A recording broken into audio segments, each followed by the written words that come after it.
Well, I'd like to know when did you first know Helen Oh, Mankin? now, I told you I have no time since. None. But Well, it was during her, I think the first campaign she ran. which would be for the state legislature or for No, the Congress? for the Congress. So in February, the election was February 12th, 1946. Yeah. Did you run the campaign for her? Yes, yes. And the thing that is this going to record all right without a microphone thing? Will this pick this up? I think so. I've had no trouble with anybody Okay. else. I think the thing that I remember most about her was that she was supposed to be so tough, but really tough, both in the legislature and then in running for Congress and whatnot. And yet she had a streak of, I won't say sentimentality, but certainly a streak of sentiment.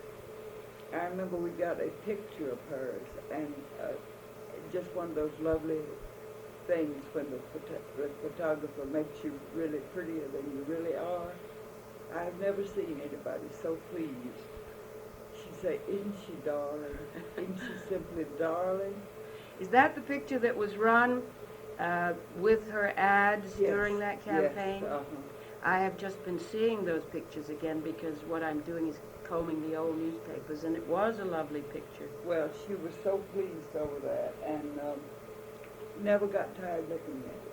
Just every time she had to sign her name on a sheet of paper, she'd look up and she'd say, "Isn't she simply darling? Just darling." Was this a sense of humor? No, I think it was, it was an honesty kind of thing. She was just painfully honest, painfully honest. Could we stop one moment and let's just make sure that All we're right, getting it? Because all what right. you're giving me is so good. I don't want to. Okay. Well, I'm sorry to have interrupted your train of thought there, but could you carry on with some more of that? We'll go ahead with that. I think one of the really lovely things about her was her relationship with Hamilton Douglas Jr., Her brother. her brother. It was almost maternal, and yet she had such pride in him, and never ceased to talk about him. And when they would talk to each other, Would this have been young wonderful. Hamilton Douglas her nephew rather than her brother? Yes. It was yes, her nephew. It was her nephew, yes. Because I remember that relationship with her nephew. And then I remember she was always in charge of the situation, always on top of it. And she used to carry a note in her billfold that said, "In case of an accident, do not take me to Grady Hospital." This was a hospital that was it was the public hospital, Yes. wasn't it? And it was in such, it gave such poor care. Well, I think in those days it did not have nearly the reputation that it has now, because now it has the reputation. It's probably the best hospital in all of Atlanta. It has been rebuilt, hasn't it, Yes, in recent yes, years? yes. But it has such a good, surgeon, doctor-wise, it does not have anything in Atlanta that can touch it now. But in those days, money problems and everything else. Well, So, is it still a public hospital? oh yes. And it was in Yes, those days? Yes. So she said, as I say, she left, she had that note in her billfold. How she, in the legislature, worked incessantly for progressive legislation. Yes. Do you know, I haven't found that she sponsored any legislation having to do with hospitals.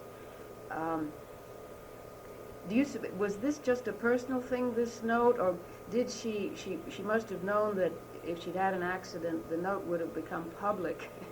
Did she in any way wish for this to be? That wouldn't bother her.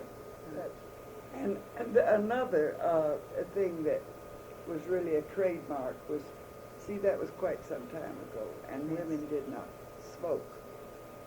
Well, Mrs. Mankin was a chain smoker. I remember.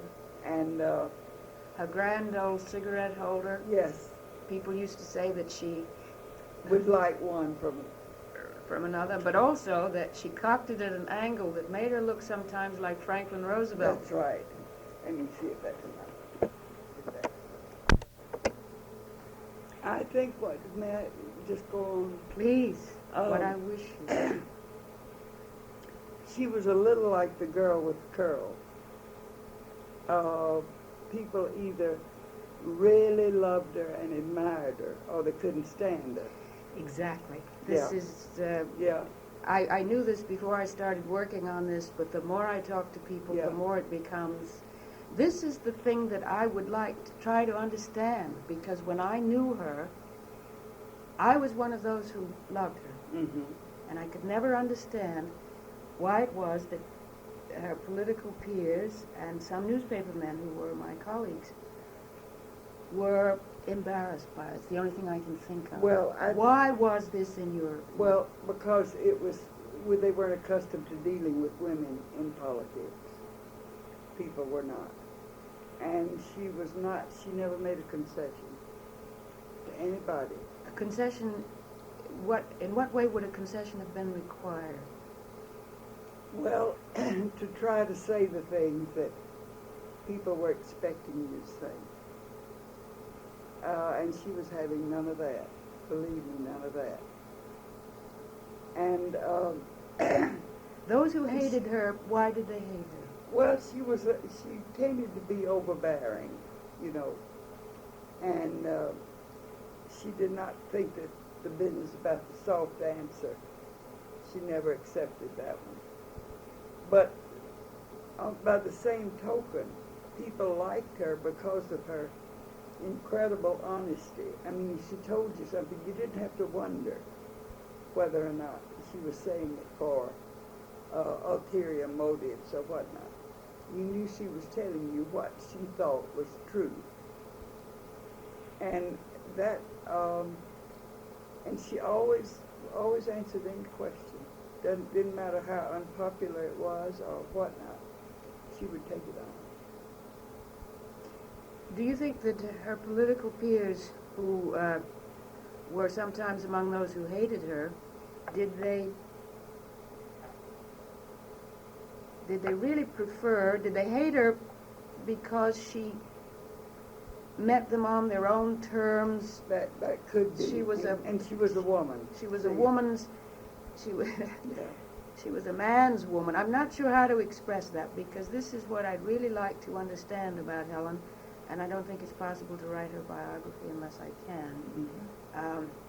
Why this feeling of such deep love on the one hand and such real animosity and downright hatred on the other? Well, I think the only thing you can compare it to, or to try to get an answer, would be people's attitude towards Ms. Roosevelt.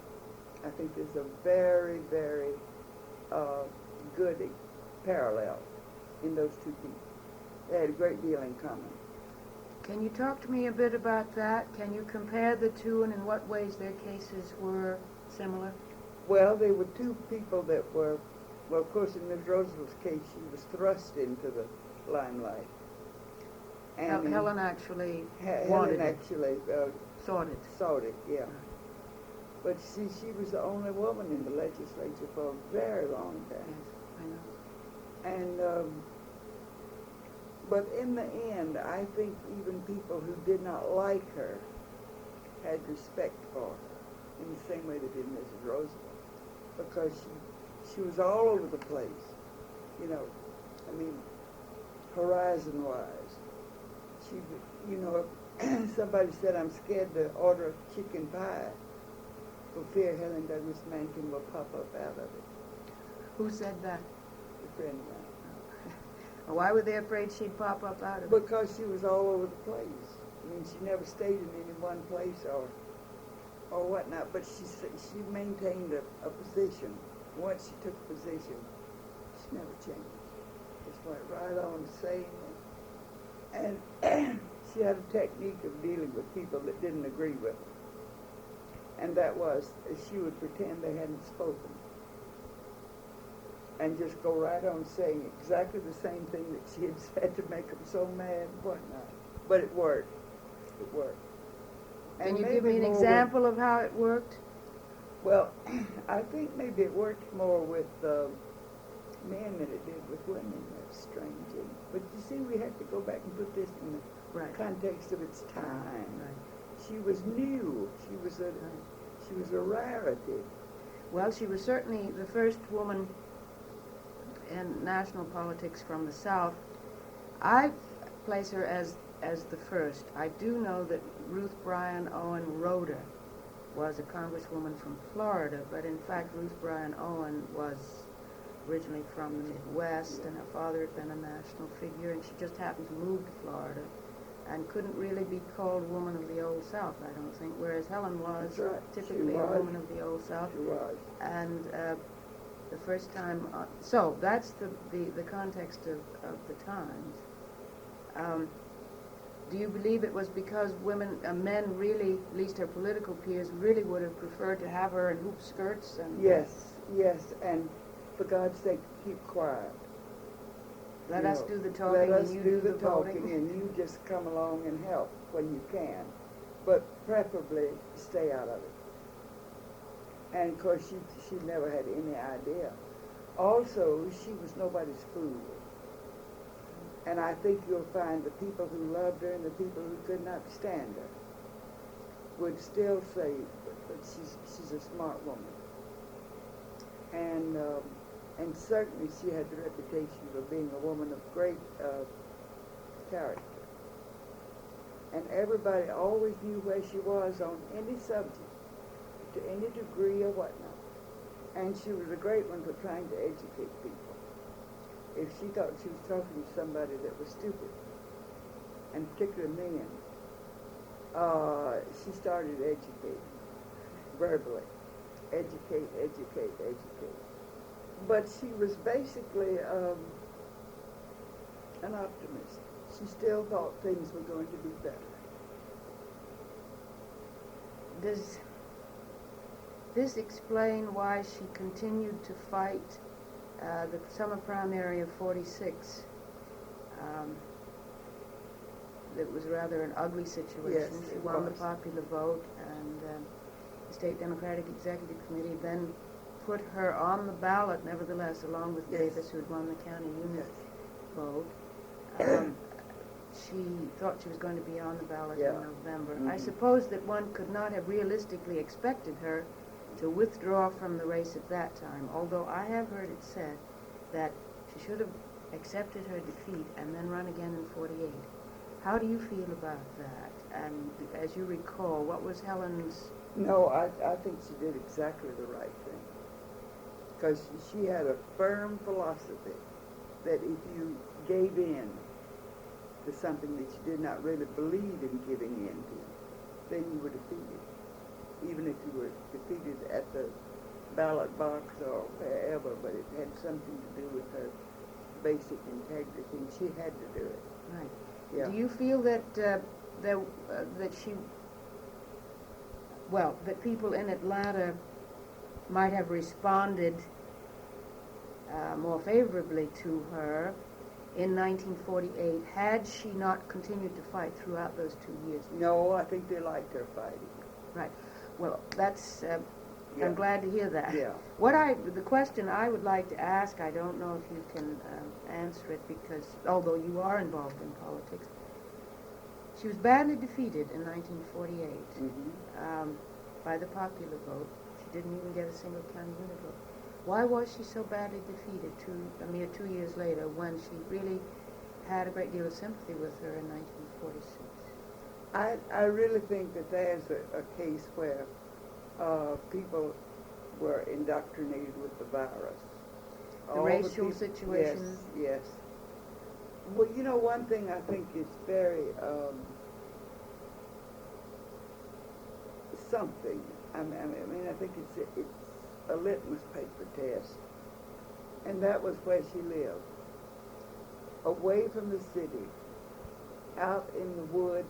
She had great feeling for.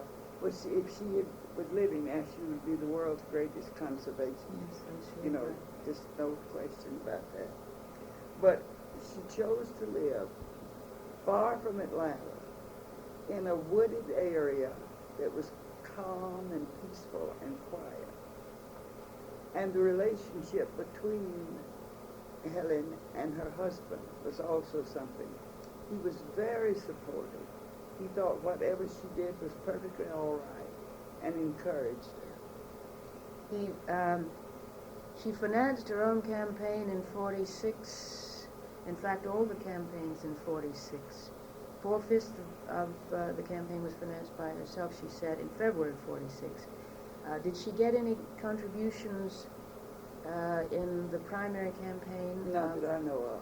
It all came out of her pocket and Guy's pocket. Yeah, and he was totally supportive in that area.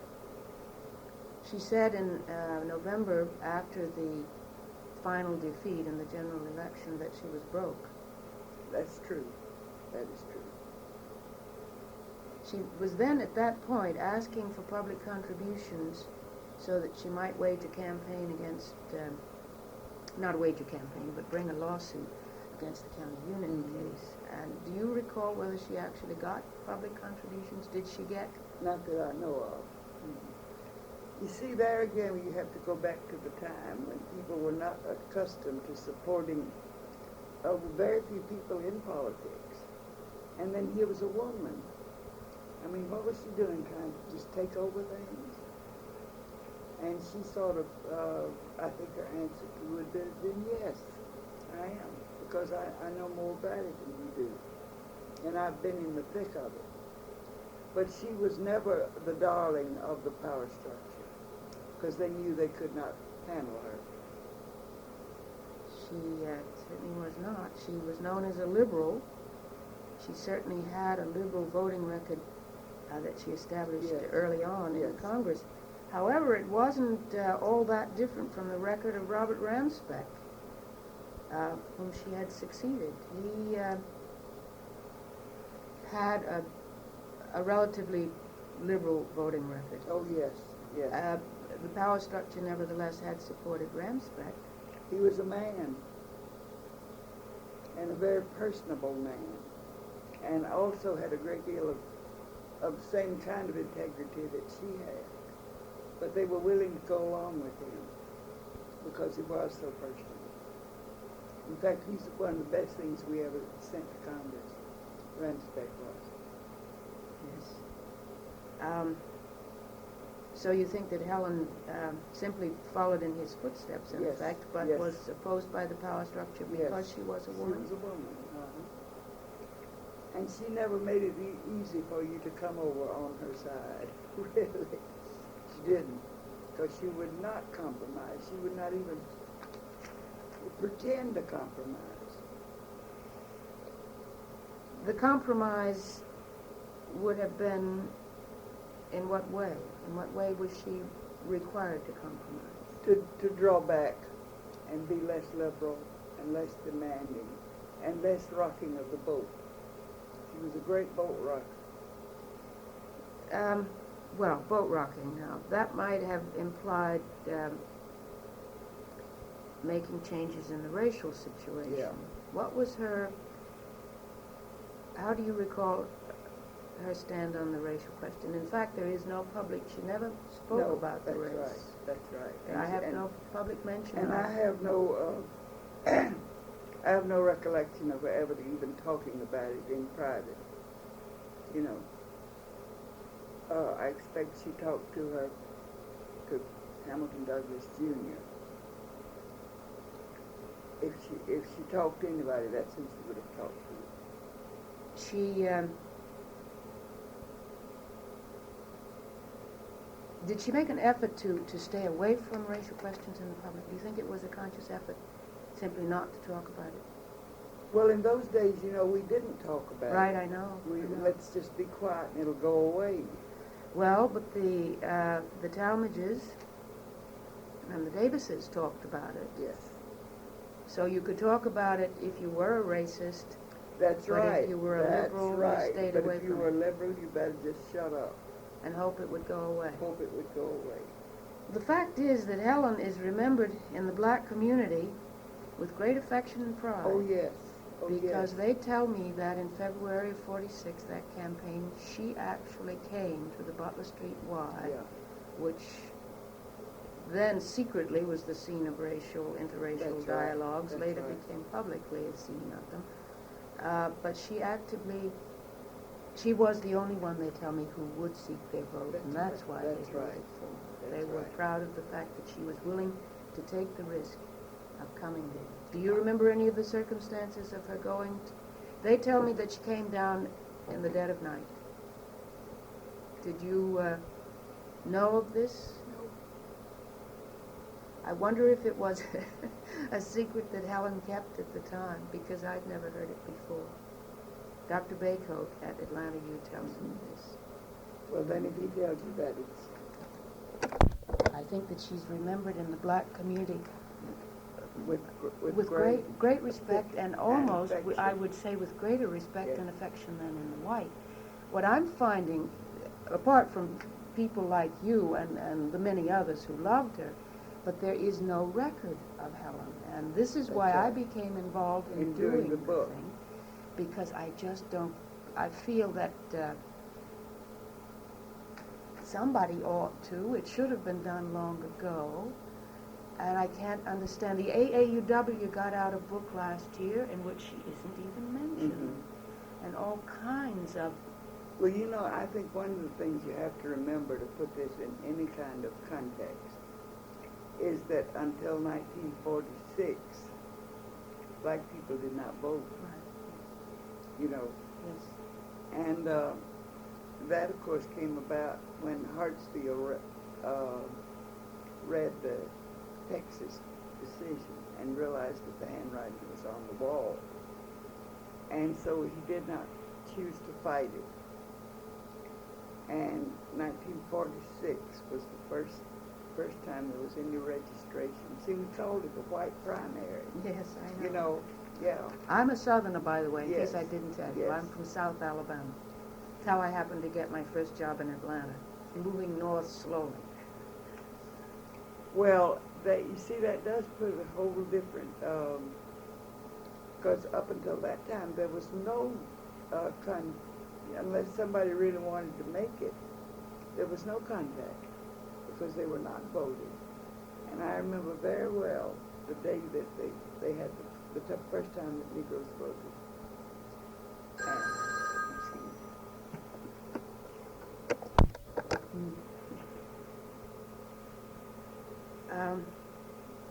We were talking about the 1946. Right, yes.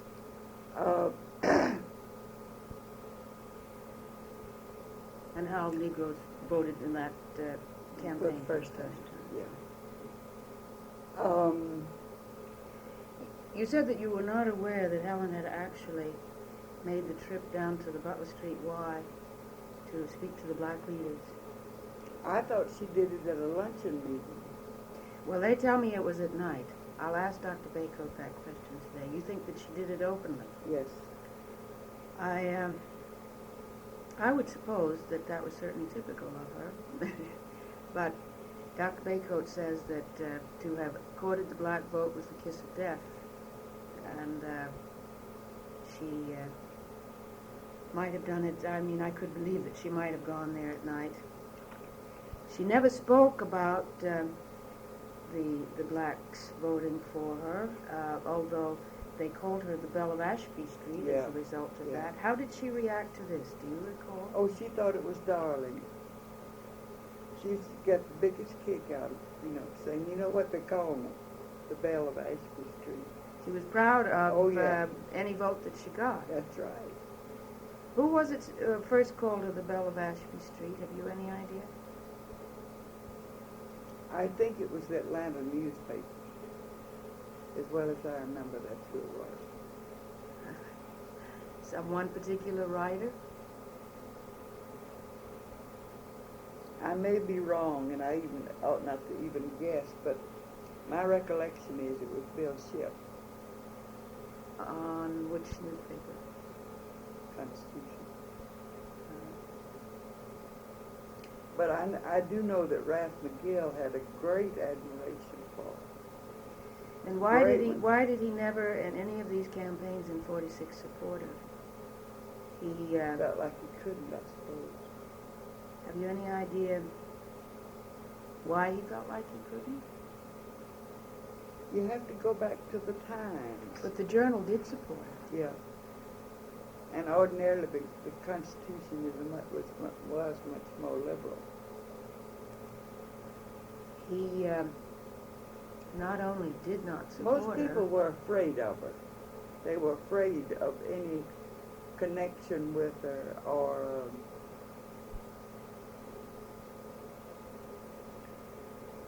well, she was just something in the first place, they never had to cope with women. Hey. And they certainly never had to cope with a woman like that. What did Everett tell you about her legislative, when she was in the legislature? Just that she was a very astute politician. He mentioned a number of bills that he and she had worked on together. Well, now you see, that in itself is interesting. Right. Because I wanted to go today, if I could see him, to go into more depth with him about... But you see, he was a very conservative, extremely conservative person.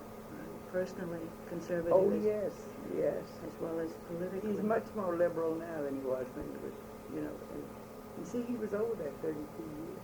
Right. But he was one of those who never felt embarrassed by her. No, that's true.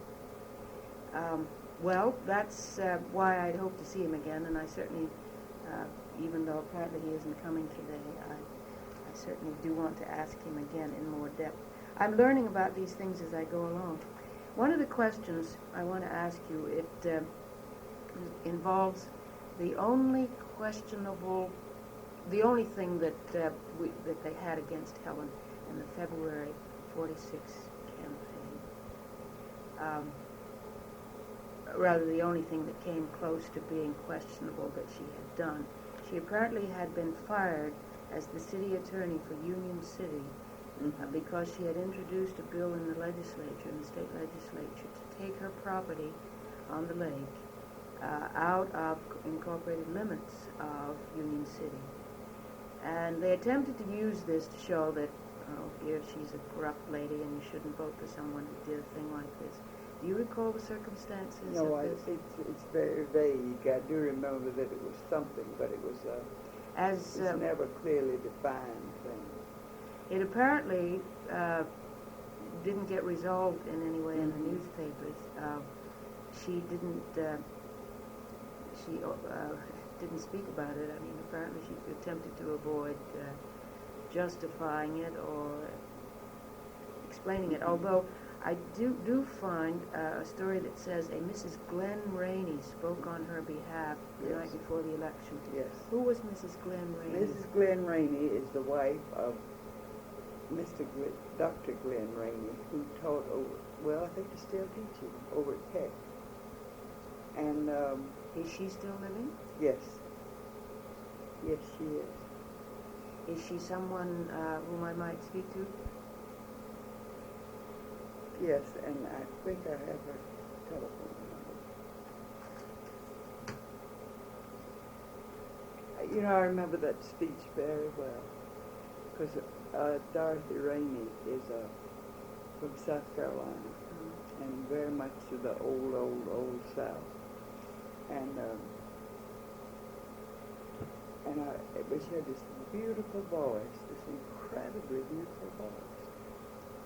Let's see. Rather the opposite type from Helen. Oh, yes. She was... Yes. And I also remember that was the first time anybody had ever...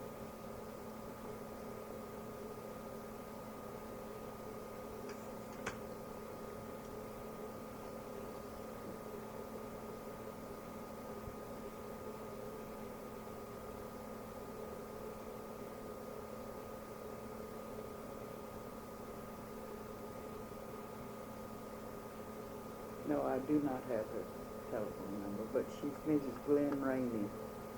at 48 Park Lane. That's Ansley Park. You say it's the first time that anybody had ever, and then you didn't finish that Well, sentence. it's the first time anybody had ever just come to her rescue.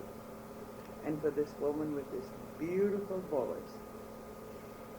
Was it on this subject of the Union City attorney's affair that Mrs. Rainey spoke that night? No, it was just that here was a good woman, and a woman you could trust.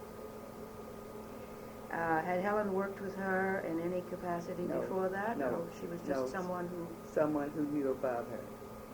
Barbara.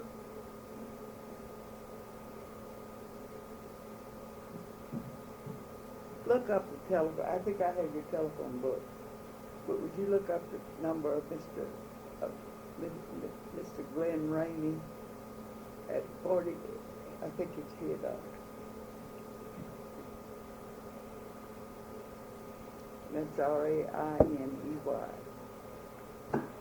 at 48 Park Lane. Do you know a Helen Gershon? You sure it's Helen? No, I'm not. George Stoney mentioned the name to me. Rebecca? Rebecca. Mm-hmm. Is she still in Atlanta? Yes. Rainey, Rainey. Glenn. Uh-huh.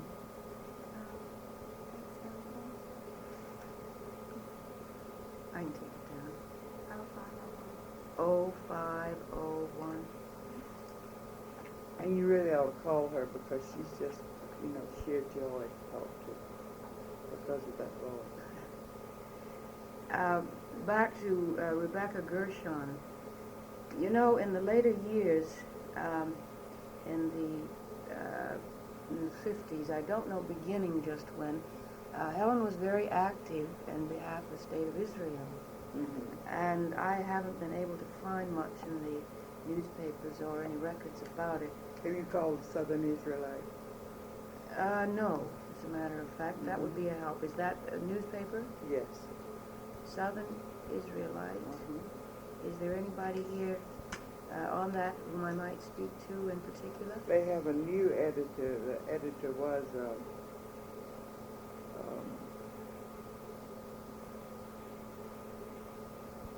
was that? 25 years ago. But they have a new editor. He died, and they have a new editor now. But that number is 876-8249.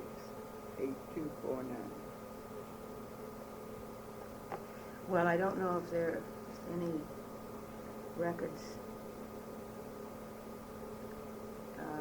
about her seems work to- with them, but I'm particularly interested to know just what trips she took. I know that she went to Israel at least on one occasion. I understand that she broke her ankle in Cairo, and I was rather curious as to whether she went to Cairo as well or just happened to be going through there.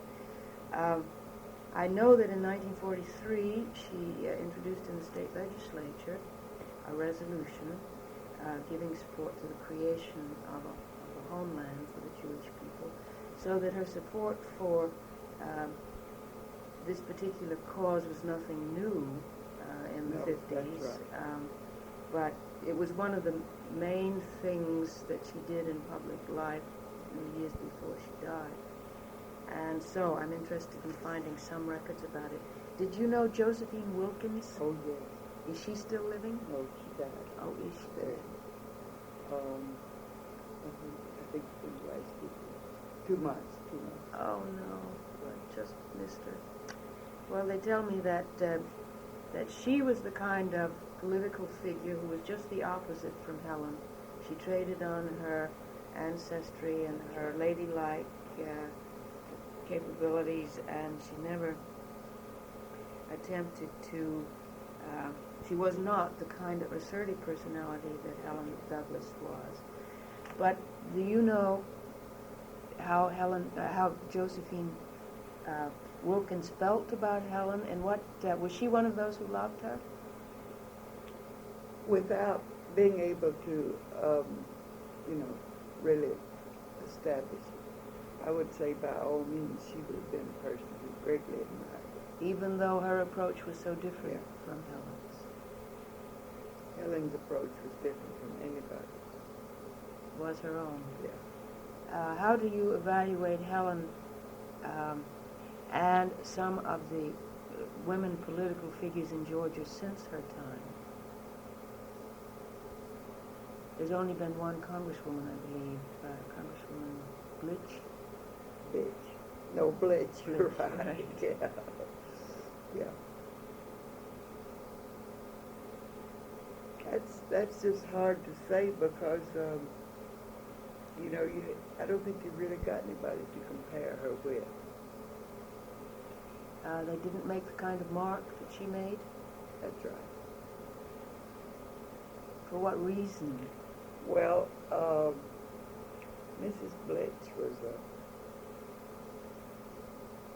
very unpopular person. And she would antagonize people without ever knowing that she was antagonizing. Whereas Helen antagonized them and knew it. Yeah, and kept right on. Has the name Grace Hamilton cropped up anywhere? I'm to see her tomorrow. Oh, well, that would be good. What kind of things would you suggest that I ask Grace Hamilton, other than I think the obvious? just doing what we're doing now, just ask her what she thought about her. Because they in many ways,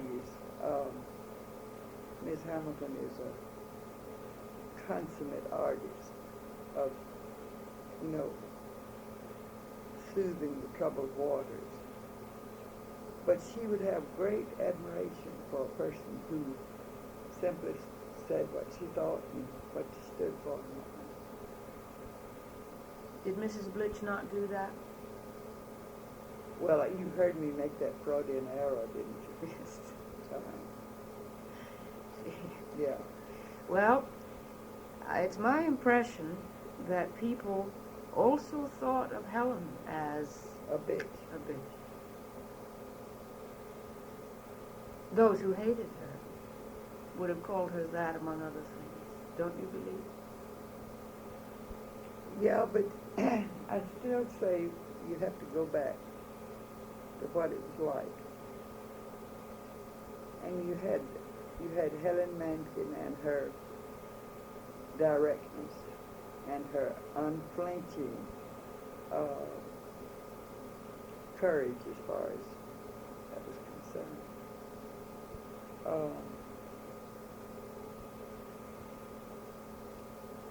Has the name Ed White come up in any? I'm seeing him tonight. Good.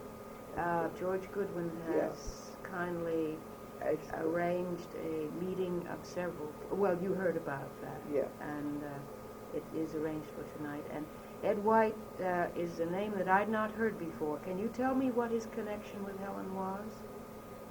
You know, I don't really know. I just know that there was a connection. He's an attorney. He's an attorney, and he's very, he's quite an unusual person. Well, you, in mentioning him, why would you suggest that I see him in connection with Helen Mankin's autobiography? I think there was some kind of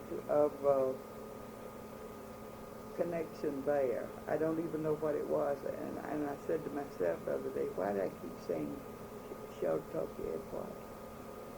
But they had some connection. I do know that. Whether it was on a case, he's a very good lawyer. He is a lawyer. Was Yes. he ever involved in politics? Only behind the scenes. I see. Well, I'll have a chance to find out tonight what his connection was. I know that Houston White was a lawyer and was very much involved in all of these. She really did love him. Well, I have talked to him and am going to see him. He's quite old, and I'm not sure that his memory will serve him as well as I would like, but he does want to see me, so I'll be seeing him this week.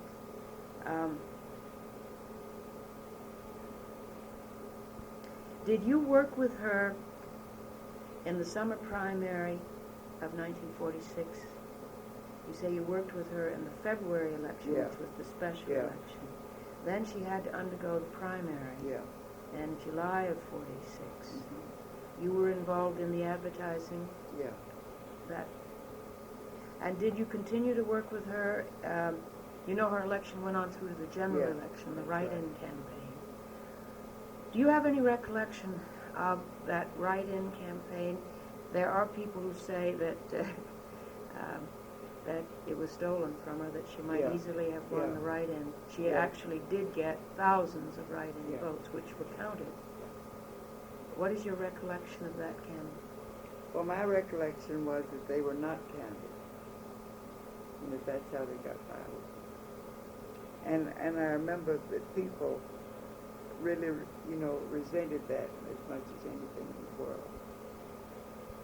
Well, she certainly did have the support of the whole community, and at that time. What about Morris Abrams? Does that mean someone? Oh yes. Is he coming to Georgia? No, he's in New York. in New York. So far as I know, still there. He works with a big law firm there. He's someone whom I will see, but I wanted to save him for last because Helen, was very close to young Hamilton, and she got young Hamilton and Morris together to work on the brief in the case South versus Peters, which was brought against the county unit system in 1950. And she always spoke of Morris a little regretfully, as though she was sorry that she had gotten him involved in the case, although Morris later went on to run against Davis himself, and he then moved to New York and has become a national figure. He did run for senator or governor up there, I think. Well, I want to see him, but I want to see him last when I've got as much His of wife his. is here, his first wife, Jane. Oh, did he divorce? Yeah. I didn't know that. Yeah. We were close friends with Morris's sister in Washington. We lived there many years.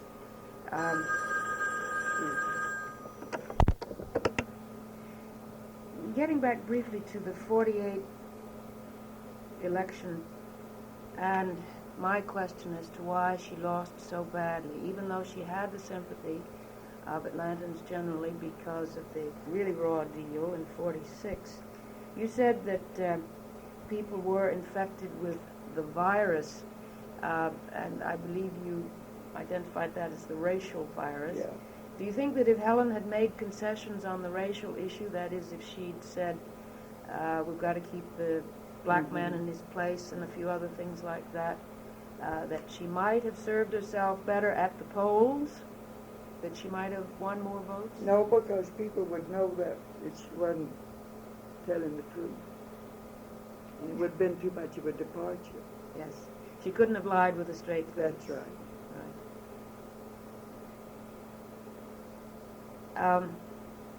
There was an incident in Washington in 47. She was contesting the election of Judge Davis, and she took it to the House of Representatives, the Contested Elections Committee. On one occasion, she went up to meet Judge Davis in connection with this, the hearings on this contest, and the newspapers reported that he had called her a yellow-livered disgrace to humanity. Yeah. He never denied that he'd said that, although he did say that she had first called him a liar and a skunk. She said that he had called her the yellow-livered disgrace to humanity first, and I think that with her reputation for honesty, one can almost assume that she was the one telling the truth. But why would he have used such a really extreme epithet? Because he was a bad man. He considered he was her just dreadful. He considered her a disgrace to humanity or a disgrace to womanhood. I think he would not have said womanhood. And this other would have been more acceptable to the press and everything else. But see, he was the worst thing that ever happened to us. But he continued in Congress for a full 8 terms. He lost only one other time by the county unit vote. Was it because the racial situation really didn't begin to change until the 60s? That's right. And that was when he was defeated, wasn't it? 1962, do you recall? I believe No, it was. they- Weltner was the one who defeated him, wasn't it? They finally removed the county unit system in 1962, and he said, with a perfectly straight face, that it had always been immaterial to him whether the county unit system had been used or the plurality system had been used. How does this strike you? His statement that it never mattered to him which was Hard. Hard. I have no further questions on my list, but I really hate to stop talking because you give me such insight into Helen's character and the way she was seen in Atlanta. What further can you tell me about her? You made the statement the other day, I think it was in a letter that you wrote me, that do you find it hard to think of her in the past tense? I Yes. thought this was one of the loveliest things. Yes, because she still is alive, you know.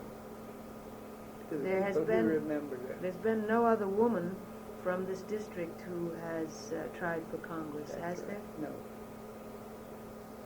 there? Is there any prospect of one? Well, there'd be more prospect than there would be.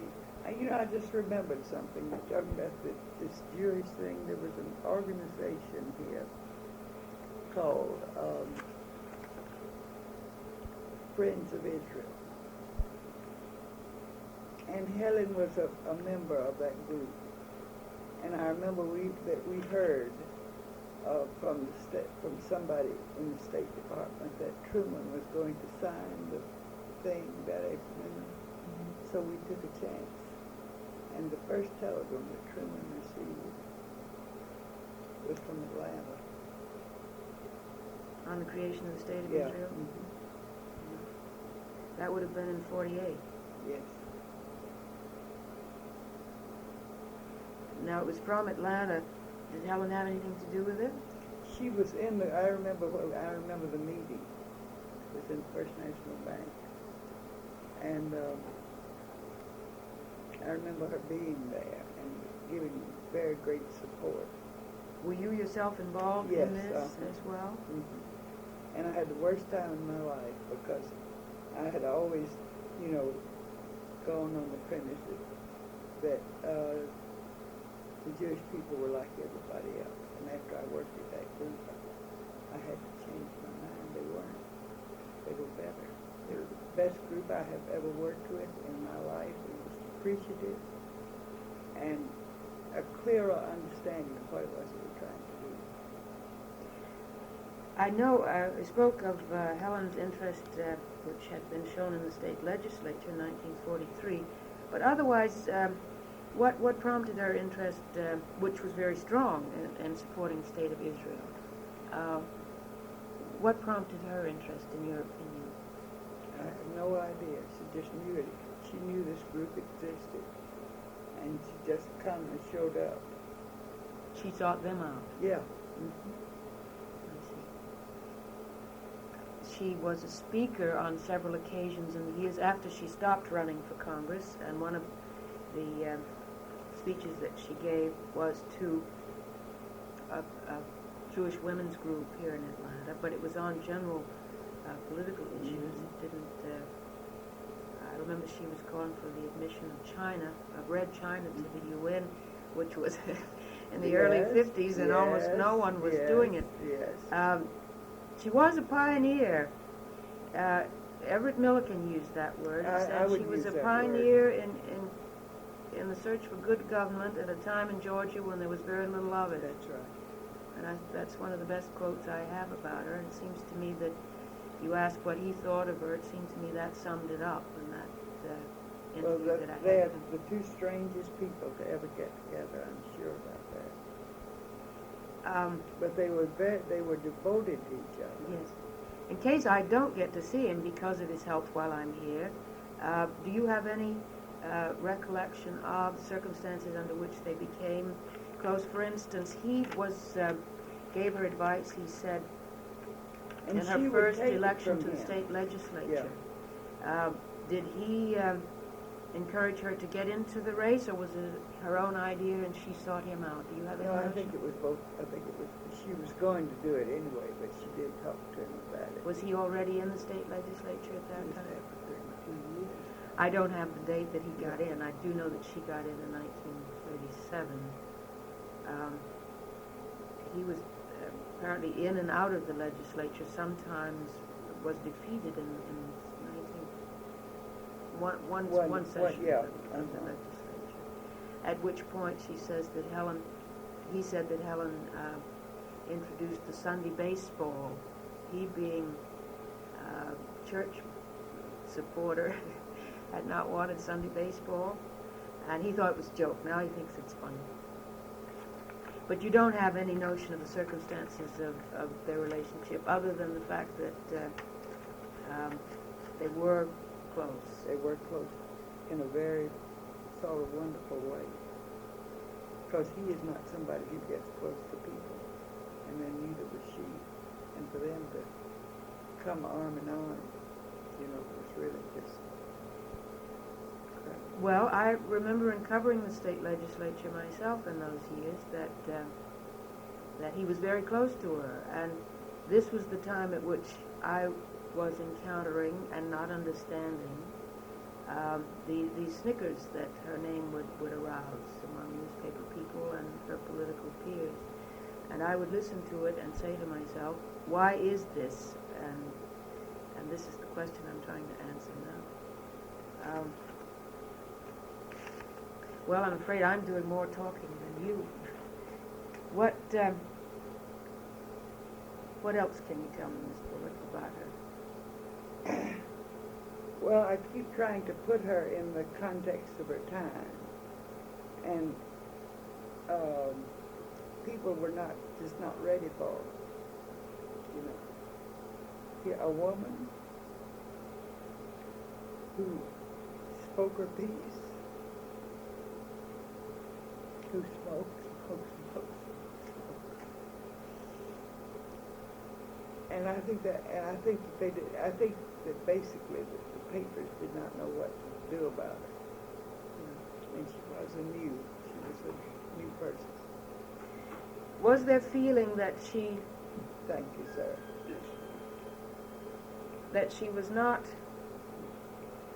womanly enough, that in fact she might have been a bit of a man?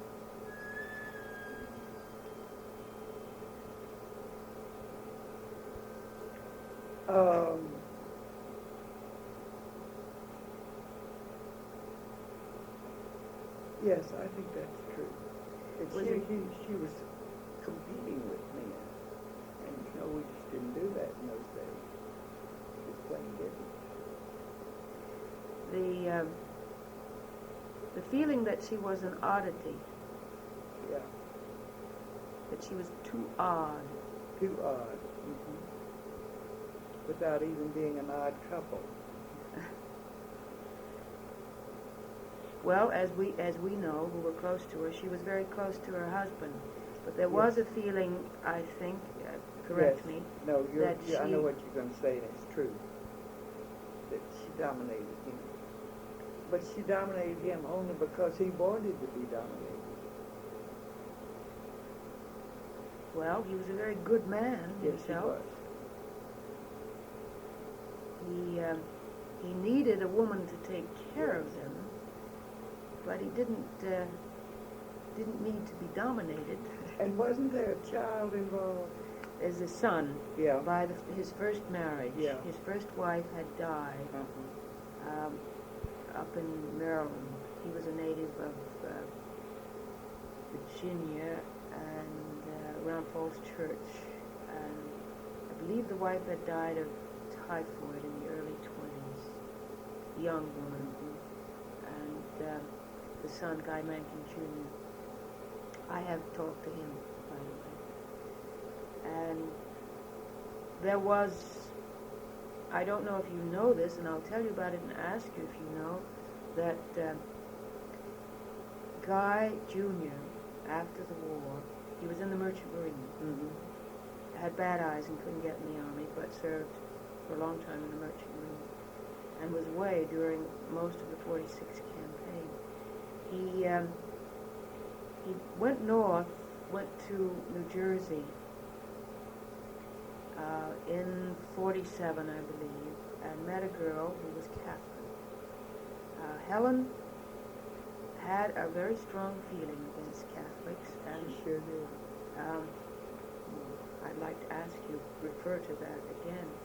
And she asked young Guy and his wife Elizabeth, well, his wife-to-be Elizabeth, if they would wait a year. And Elizabeth did not wish to wait a year, and Helen was in deep anger and swore that she would never see them again, and in fact she did not.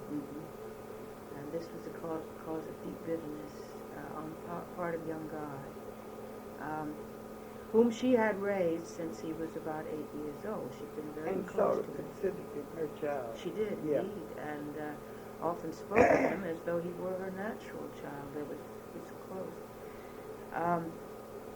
And to me, this is a strange thing. She was a liberal, and we know that she was a liberal. She was an uncompromising liberal. And yet to But be... she felt that the Catholics were too uncompromising. There is a story that I've heard that there had been an incident in her own life as a young woman with a Catholic man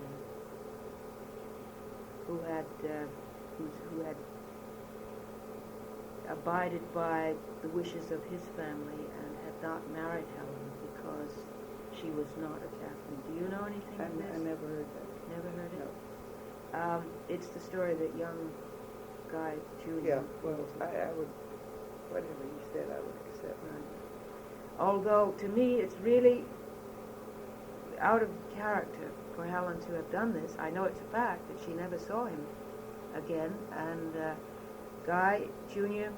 is still very bitter toward her. These 2 decades later, speaks of her as though she's still alive. His enmity is still as alive as that.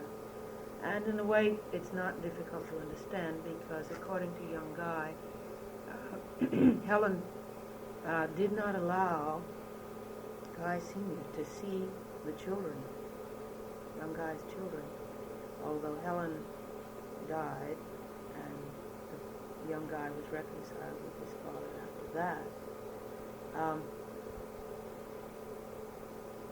How do you... Tell me again, if you will, this anti-Catholic bias. What could have made it so strong? She was liberal on all other issues about the blacks, about the Jews.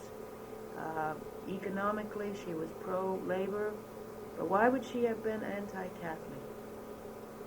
Other than, as you say, because she thought they were too illiberal.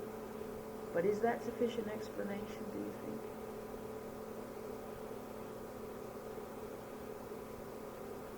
I don't know what would have caused it, but even till this good day, you know, there is an anti-Catholic. In the South? Yes, very much. I know that she came, her family was of good Protestant stock. They belonged to the Unitarian Church, as I understand it, which is a very liberal church. Yeah. So for this reason, I myself tend to credit the story of The early. jilting, Yeah. no other word for it, and yet in a way that too is uncharacteristic of Helen. Oh, I don't think so. No? No. She could hold a grudge?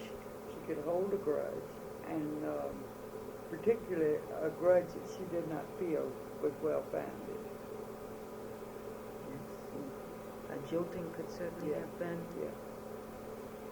Her sister Jean tells me that Jean knows for a fact that the ring had actually been bought by this young man. And it was only at the very last moment that he turned against the scheduled marriage. And I suppose this would have been enough for a sensitive young woman to have been bitter about, but to have held it as a grudge all these years, even so, you think it's characteristic of Helen? Yeah. No? That paints the picture of a very strong-minded woman. Well, that's what we're talking about. But strong-minded both for good and for bad. So that she was a woman who, well, I think you've already said, the girl with the curl. When she was good, she was very, very good, and when she was bad, she was horrid. That's Helen? Mm-hmm. Well, that brings me to another question. The only really bad thing that I've been able to find is in her personal life and the relationship with her son, which she broke off. Do you know of any other incident in her life which, not even so bad as that, but which would be an example of the way she, when she was bad, she was very, very bad? She could not brook opposition where she personally was concerned. Political opposition? Any kind of opposition.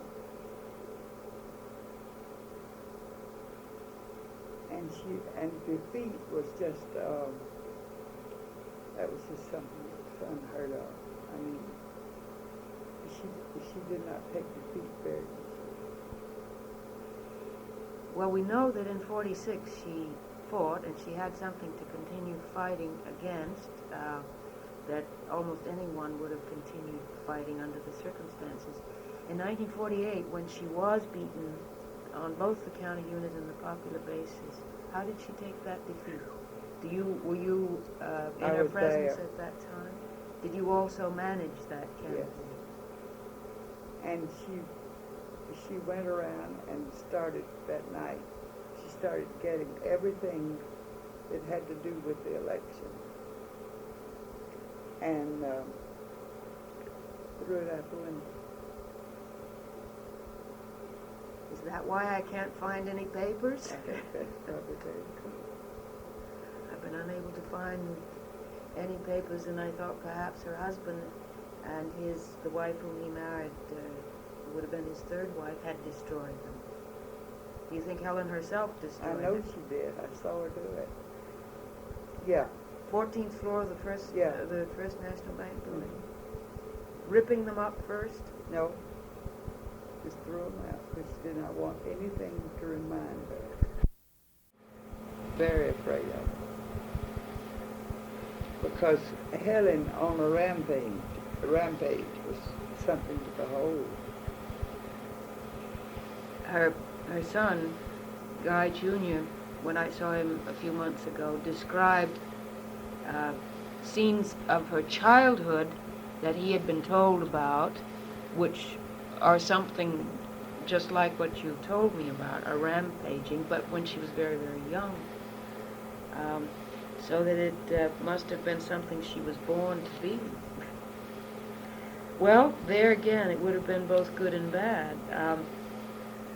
You say that on the night of the 48 election, when she was defeated, she threw out all of the papers. What happened the next day or two? In what way did she react? Same way. She was just annoyed beyond any reasonable expectation forever. Did she not give the congratulatory message to her winning opponent? Nothing? Nothing. Pretended there had been no election. She neither accepted nor acknowledged defeat? That's right. Would you call her a bad loser? No, because I don't think anybody's a good loser. That's our condition. Well, you think nobody is a good loser? No, they may pretend to be, but they're not. Well, so what she did... See, a defeat, and I always tell my candidates that, it's rejection. And the horrible thing about it, in a political situation, you don't know where the rejection came from. It could have come from the people next door, from your family, from your And you see, that's what happened to Hamilton Douglas Jr. I mean, that's the reason he's in that hospital. Because Tell he me was- about that if you will, if well, you can, he's, because he was defeated. he ran for, what was the office he ran for? Do you remember?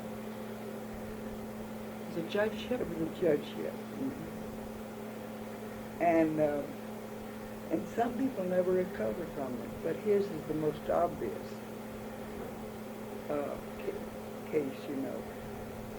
Dr. Baycoat told me that he had advised young Hamilton not to run for that particular office. Yeah.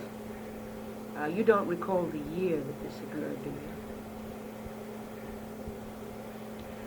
But I know a spring broke,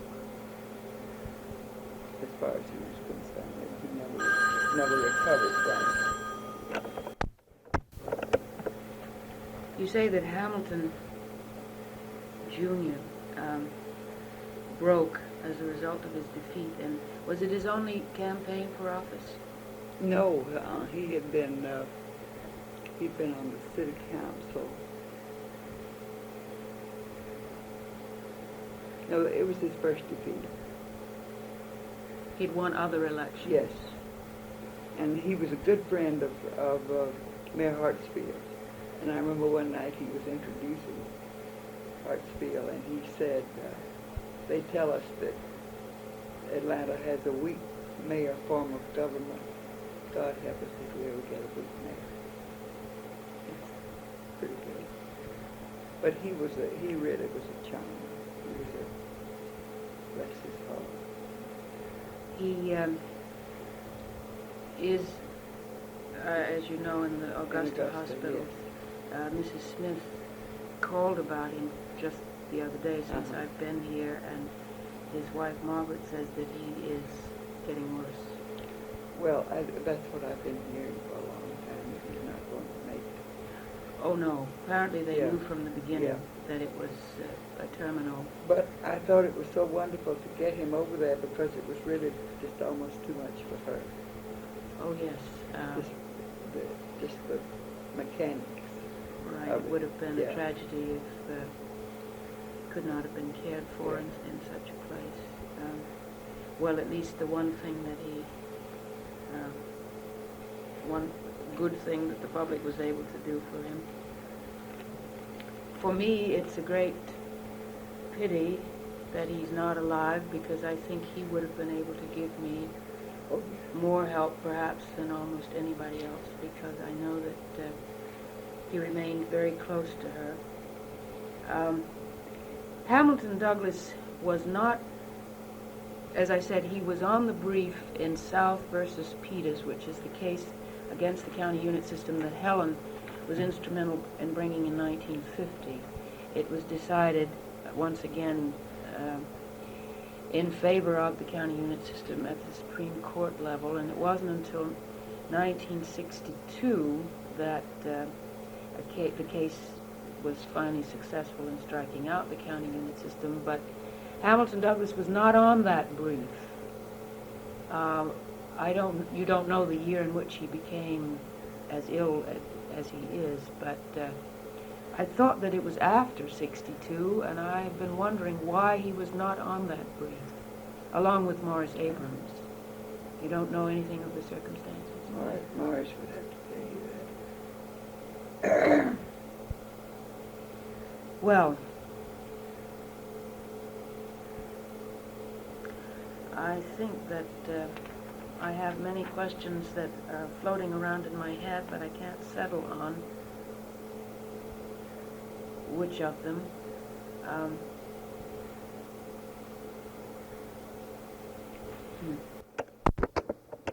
Do you know, you say that she was a bad loser, and that in 48 she showed just how bad a loser she was, but did she make a conscious decision never to run for Congress again? Or, and what point did it occur? In 1948?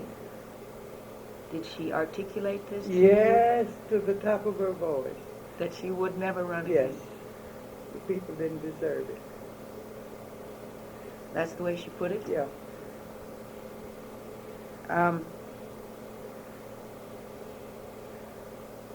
could have run for the Senate seat at some point. Did this ever occur to her? Never. You think that election then was a real turning point in her life? You know that she was an officer in an association for the physically handicapped. Yes. Was this because of her eyes? No, I don't think it. I don't think she ever considered that she was a handicapped person. Then why did she become active in such an association? Well, I think a lot of people. Well, I assume that to be an officer, one had to be a physically handicapped person. You think that's not the case? No. The only handicap that I know she had was the cataract. Apparently she was operated on only one eye. George Stoney tells me that she had an operation, some kind of medical thing. I'm not sure if it was an operation, in the middle of the 46 campaign, middle of the summer primary, and that she came into the office with a bandaged eye, and she would not let him speak of it or anyone on the staff. It was absolutely forbidden to acknowledge that it had occurred. She didn't want anybody to know that she had been to the hospital. Do you know anything of the circumstances of this? It does not ring a bell. He felt that in the middle of the campaign she simply couldn't and wouldn't acknowledge publicly that there was the biggest possibility of a physical problem. Nobody's going to touch me. Well, she was certainly a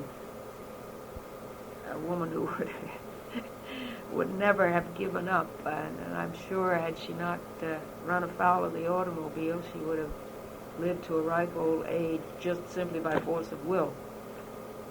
Do you know anything of the circumstances of her death? Her office had been moved out to the house in Stonewall. Why was she in town on that particular day? Do you know anything about it? Don't know anything about I'm told there was a meeting, and no one seems to know what the meeting was.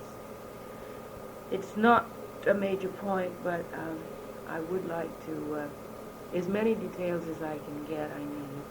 This would be because it's the very last day of her life. I would like to know if I can. If anything occurs to you, if you let me know, I'd appreciate it. I'll leave my address. Incidentally, did you know a Maggie Fisher? Oh, yes. George Stoney. Very well.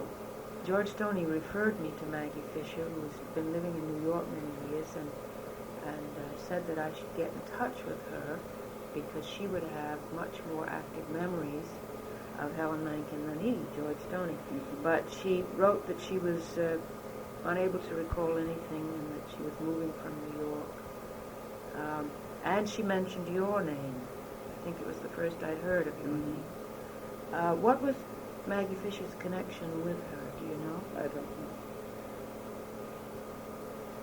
She was involved with a labor group. Well, there was. Wait a minute. There was another person. Oh,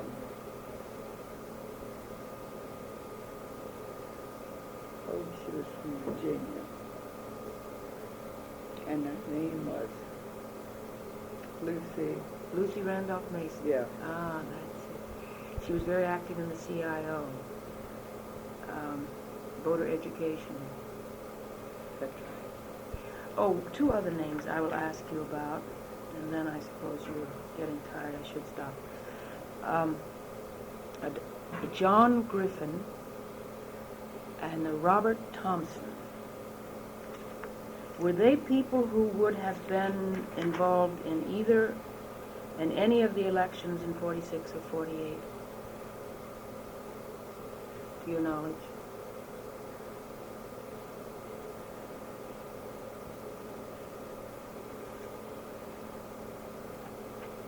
I seem to recall that John Griffin was. I'm told by Stoney that he thought so. Mm-hmm. I saw in the paper just the other day, since being here, that a John A. Griffin was one of the speakers at a public gathering, and he was identified as being connected with the Southern Education Foundation. That's right. Would that be the John That's Griffin? the one. Mm-hmm. And I will try to get in touch with him. Robert Thompson, I'm told, was with the Atlanta Urban League. That's right. Is he still with them? Is he a black man? Yes. He is. Now Grace Hamilton will be able to fill you Right. in there. Fine. Well, she's going to see me, as is Ellis Arnold. Oh, I was going to ask you Right. about him. He's having a hard time fitting me in, but he's promised to try on Wednesday, and I'm going to camp on his doorstep.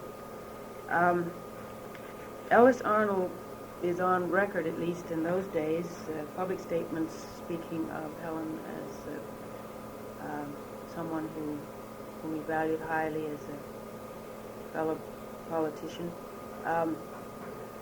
He would be one of those who, let us say, quote, loved her, Yes. along with Yes.